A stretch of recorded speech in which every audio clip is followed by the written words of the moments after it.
தீபக் வீட்ல உனக்கு என்னடி பிரச்சனை? எதுக்கு நாள் கணக்கா சாப்பிடாம இருந்து இப்படி உடம்ப வீணாக்கி வச்சிருக்க? சொல்லுடி. எங்க கிட்ட மறைக்காத காவியா, எதுவா இருந்தாலும் எங்க கிட்ட சொல்லடி. உன்னை இப்படி பார்க்க எங்களுக்கு ரொம்ப கஷ்டமா இருக்குடி. அழாதடி, நாங்கெல்லாம் இல்ல. இப்ப என்ன நடந்துச்சுன்னு சொல்ல போறியா இல்லையா? என்னால முடியலடி.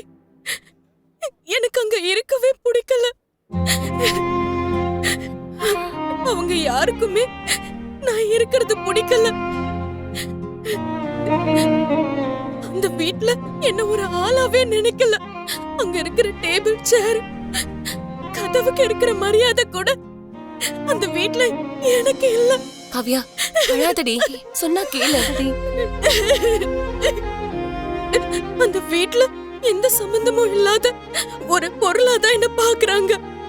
இன்னும் சொல்ல போனா ஒரு புழு பூச்சி மாதிரி தான் என்ன பார்த்து ஒதுக்குறாங்க. இது வரைக்கும் ஒருவேளை சாப்பாடு கூட எனக்கு கொடுக்கல. என்னால தாங்கிக்கவே முடியல. இவ்வளவு நடந்திருக்கு, ஒரு வார்த்தை கூட சொல்ல. சரி, இதெல்லாம் தீபக் தெரியுமா தெரியாதா? இத எப்படி நீ தீபக் கிட்ட சொல்ற? இது அவருக்கு தெரிஞ்சாலே வீட்ல தேவையில்லாம பிரச்சனை தான் வரும். இது எனக்கு ஒன்னும் புதுசு இல்லையே. எங்க சித்தியும் இதே தானே பண்ணுவாங்க. ஆனா பாட்டி கூட இருந்ததுனால எனக்கு அது பிரச்சனையாவே தெரியல. இப்போ எனக்குன்னு யாருமே இல்லாத மாதிரி இருக்கு. காவியா, காவியா, நாங்க இருக்கோம்ல, அழாத. இவ்வளவு நடந்திருக்கு, ஏன் நீ எங்க கிட்ட எதுவுமே சொல்லல? காவியா, என்னாச்சு அங்கே உனக்கு? நில்லுங்க. ஏய் ரேவதி, இது ஹாஸ்பிடல் ரீ, நீ சும்மா இரு கொஞ்சம். நீ சும்மா இரு ராணி.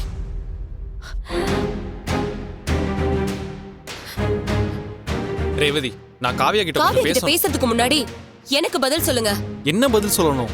நீங்க 3 வேளைக்கும் எங்க சாப்பிடுறீங்கன்னு சொல்ல முடியுமா? புரியல.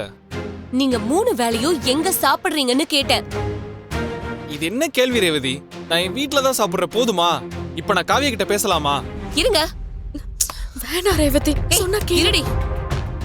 நீங்க 3 வேளையும் உங்க வீட்ல சாப்பிடுறீங்களே, ஒரு வேளையாச்சும் காவியா உங்க வீட்ல உட்கார்ந்து சாப்பிடுறாளான்னு உங்களுக்கு தெரியுமா? ஏன், அதெல்லாம் அவ சாப்பிட்டுருப்பாளே, அதுக்கு என்ன?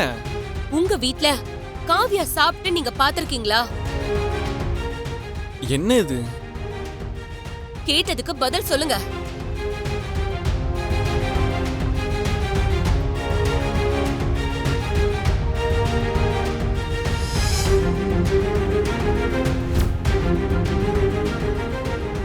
இல்ல, இந்த லட்சணத்துல தான் நீங்க அவளை பாத்துட்டு இருக்கீங்க.